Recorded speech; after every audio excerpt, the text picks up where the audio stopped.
നമസ്കാരം. വളരെ നാണക്കേടുണ്ടാക്കുന്ന ഒരു വാർത്ത 2 ദിവസം മുമ്പ് കേരളത്തിൽ നിന്ന് ഉയർന്നു. നമ്മുടെ കൊച്ചു കേരളത്തിൽ ടൂറിസം വിനോദസഞ്ചാരികളായി എത്തിയ 2 വിദേശികളോട് വളരെ മോശമായിട്ട് പെരുമാറി. സംഭവം അറിഞ്ഞു കാണുമല്ലോ. അങ്ങ് തേക്കടിയിലാണ് സംഭവം നടന്നത്. അത് ഒരു ഒരു ഒരു ഒരു കാശ്മീരി ഹാൻഡിക്രാഫ്റ്റ്സ് കടയിൽ ആണത് സംഭവിച്ചത്.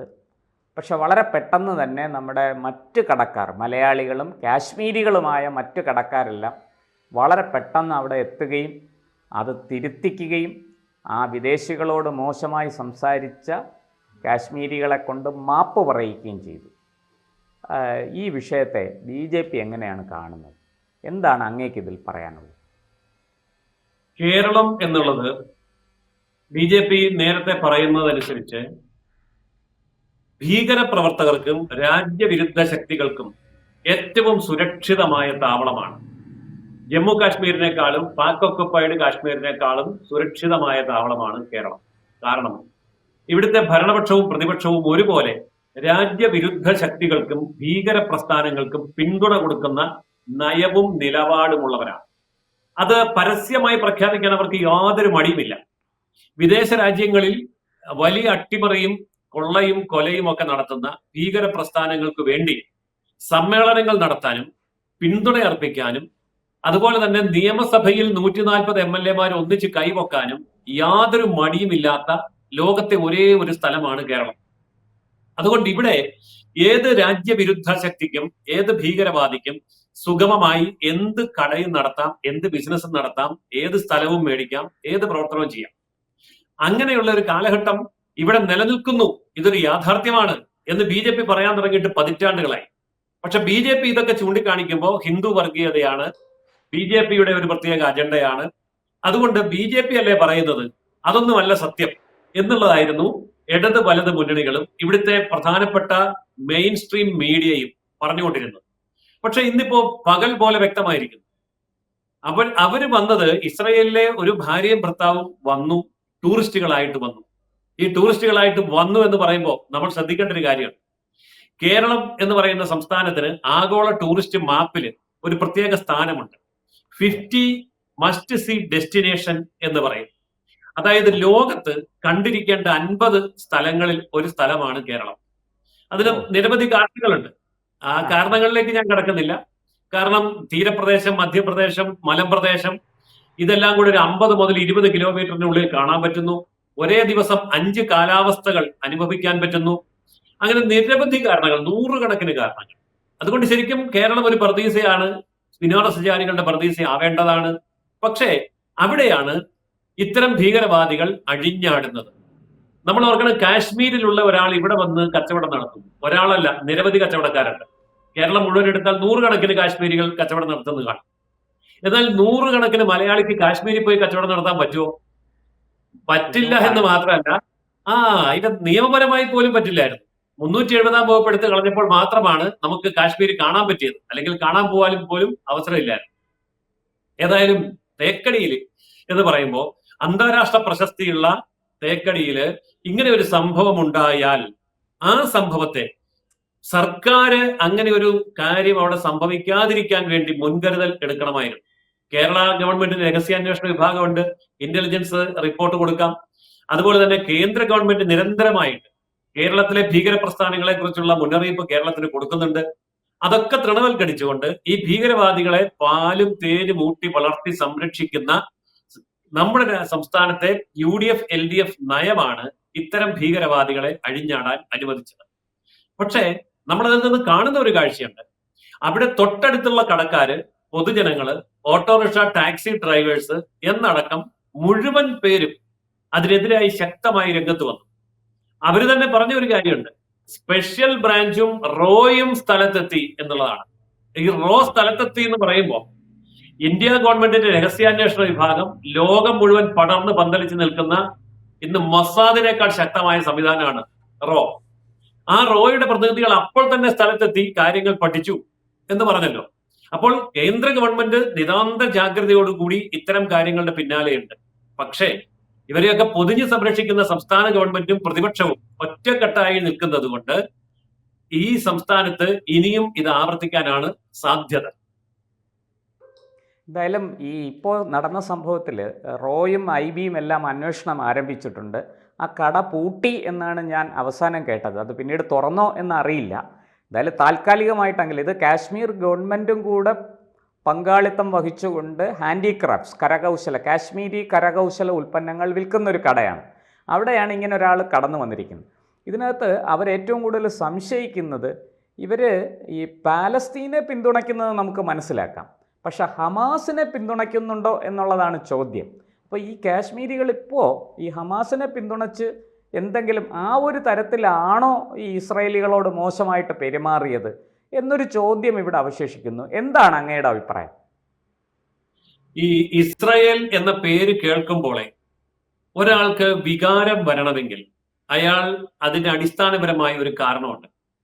ഇപ്പോൾ യഹൂദനെ കൊല്ലണം എന്ന് പറഞ്ഞിരിക്കുന്ന ഒരു പ്രത്യയശാസ്ത്രം, ഒരു മതം ലോകത്തുണ്ട്. അത് ഇസ്ലാം മതമാണ്. ഇസ്ലാം മതത്തിന്റെ പരിശുദ്ധമായിട്ടുള്ള ഖുറാൻ അനുസരിച്ച് തന്നെ യഹൂദനെ കൊല്ലണം, യഹൂദൻ ശത്രുവാണ്, യഹൂദനെ ഇല്ലായ്മ ചെയ്യണം എന്നുള്ള ഒരു നിലപാട് ഓരോ ഇസ്ലാമിനും ഉണ്ടായിരിക്കണമെന്നാണ് ഖുറാൻ അനുശാസിക്കുന്നത്. അതുപോലെ തന്നെ ക്രൈസ്തവർക്കാണെങ്കിലും ഈ ഒരു നിലപാട് പണ്ടുണ്ടായിരുന്നു, പക്ഷെ ഇപ്പോൾ അവർക്ക് അതില്ല. ഉണ്ടായിരുന്നെങ്കിൽ ഇങ്ങനെയല്ലല്ലോ പ്രതികരണം. എന്നാൽ പ്രാകൃതമായ ഇത്തരം മതനിയമങ്ങളെ അന്ധമായി പിന്തുടരുന്ന ഒരു മനോഭാവമുള്ള വ്യക്തിക്ക് മാത്രമേ ഇസ്രയേലിയാണ് എന്നറിയുമ്പോഴേ ഇതുപോലെ കടയിൽ നിന്ന് ഇറക്കി വിടാൻ പറ്റൂ, അയാളെ ചീത്ത പറയാൻ പറ്റൂ, അയാൾക്കെതിരെ നീങ്ങാൻ പറ്റൂ. അപ്പോൾ അതിഭീകരമായിട്ടുള്ള മത അന്ധത ബാധിച്ച ഒരു വിഭാഗം ജനങ്ങൾ ഇവിടെ ഉണ്ട്. കേരളം അതിന്റെ പർദീസയാണ്. എത്ര ലക്ഷം പേരെ വേണമെങ്കിലും അണിനിരത്തിക്കൊണ്ട് പൊതുസമ്മേളനം നടത്താനും ആ പൊതുസമ്മേളനം പ്രതിപക്ഷ നേതാവോ ഭരണകക്ഷി നേതാവോ ഉദ്ഘാടനം ചെയ്യാനും ഒരു മടിയുമില്ല. എന്ന് പറഞ്ഞാൽ ഹമാസ് എന്നുള്ളത് നമ്മൾ അറിയപ്പെടുന്ന ഭീകര സംഘടന. ഈ ഹമാസ് മാത്രമല്ലെന്നേ, അതിനേക്കാളൊക്കെ വലിയ ഭീകര സംഘടനകൾ ഈ രംഗത്തുണ്ടെങ്കിൽ അവർക്ക് വേണ്ടിയും നിയമസഭയിൽ 140 പേരും കൈവക്കാൻ തയ്യാറായി നിൽക്കുന്ന ഒരു പ്രദേശത്ത് ഇതുപോലെയുള്ള കാര്യങ്ങൾക്ക് മൗന അനുവാദമല്ല, പരസ്യ പിന്തുണ ഉണ്ട്. അതുകൊണ്ടാണ് ഇതൊക്കെ സംഭവിക്കുന്നത്. ആത്യന്തികമായിട്ട് മലയാളി മനസ്സിലാക്കേണ്ട ഒരു കാര്യമാണ്, LDFനും UDFനും തൽക്കാലത്തേക്ക് വോട്ട് കിട്ടിയാൽ മതി, പക്ഷെ മലയാളിക്ക് കേരളം ഇവിടെ ഉണ്ടായിരിക്കണം. അതുകൊണ്ട് കേരളത്തിന് ശാന്തമായി നിലനിൽക്കണമെങ്കിൽ ഇത്തരം ഭീകരവാദികളെ ഈ മണ്ണിൽ കാലുകുത്താൻ അനുവദിക്കില്ല എന്നുള്ള കുമളി നിവാസികളുടെ നിശ്ചയദാർഢ്യമുണ്ടല്ലോ, ആ കുമളി നിവാസികളുടെ നിശ്ചയദാർഢ്യം കേരളത്തെ എല്ലാ ജനങ്ങളും ഏറ്റെടുക്കണം. ഇല്ലെങ്കിൽ LDFും UDFും കൂടെ ഇത് ഈ പറഞ്ഞ പോലെയുള്ള തീവ്രവാദികൾക്ക് തീരെഴുതി കൊടുക്കും. ഇപ്പോൾ ഈ കാര്യത്തിൽ ഈ ദൈവത്തിൻ്റെ സ്വന്തം നാടാണ് കേരളം എന്ന് നമ്മൾ നാഴികയ്ക്ക് 40 വട്ടം പറയുന്നവരാണ്. അത് തെളിയിക്കുന്നതല്ലേ വാസ്തവത്തിൽ ആ തേക്കടിയിലെ ജനങ്ങൾ, അവിടുത്തെ മറ്റ് കച്ചവടക്കാർ, മറ്റ് കാശ്മീരിൽ നിന്ന് വന്ന മറ്റ് കച്ചവടക്കാരുണ്ട്, അവരെല്ലാം വന്ന് ഇവരെ വല്ലാണ്ട് വഴക്ക് പറയുകയും ഇവർ മുമ്പും ഈ പർട്ടിക്കുലർ ഈ പ്രത്യേക സംഭവത്തിൽ ഉൾപ്പെട്ട വ്യക്തി അദ്ദേഹത്തിൻ്റെ 1-2 അനുയായികളോ സ്വന്തക്കാരോ ഒക്കെ ആയിരിക്കാം, അവർ മുമ്പും ഇത്തരം വിഷയങ്ങൾ ഉണ്ടായിട്ടുണ്ട്. ഇസ്രായേലിനോട് മാത്രമല്ല, അവർ ഈ 370-ാം വകുപ്പ് എടുത്തു കളഞ്ഞപ്പോഴും അതുപോലെ തന്നെ ഈ നമ്മുടെ പൗരത്വ നിയമ ഭേദഗതി കൊണ്ടുവന്നപ്പോഴും ഒക്കെ അവർ വളരെ ശക്തമായിട്ട് പ്രതികരിച്ച ആൾക്കാരാണ്. അവർ വലിയ അതിനെതിരെ വലിയ പ്രതിഷേധവും ഒക്കെ കാണിച്ച ആൾക്കാരാണ്. പക്ഷേ ദൈവത്തിൻ്റെ സ്വന്തം നാട് അവരെ പഠിപ്പിച്ചത് മറിച്ചാണ്. എന്താണ് അങ്ങേക്ക് എന്ത് തോന്നുന്നു? എനിക്ക് തോന്നുന്നു അവരെ ഇപ്പോൾ അറസ്റ്റിലൊന്നും ആയിട്ടില്ല, പക്ഷെ നിയമ നടപടി നേരിടേണ്ടി വന്നേക്കുമെന്ന് തോന്നുന്നു. എന്താണ് അങ്ങേക്ക് അതിലുള്ള വിവരം എന്താണ്? തീർച്ചയായും നിയമ നടപടി നേരിടേണ്ടി വരും.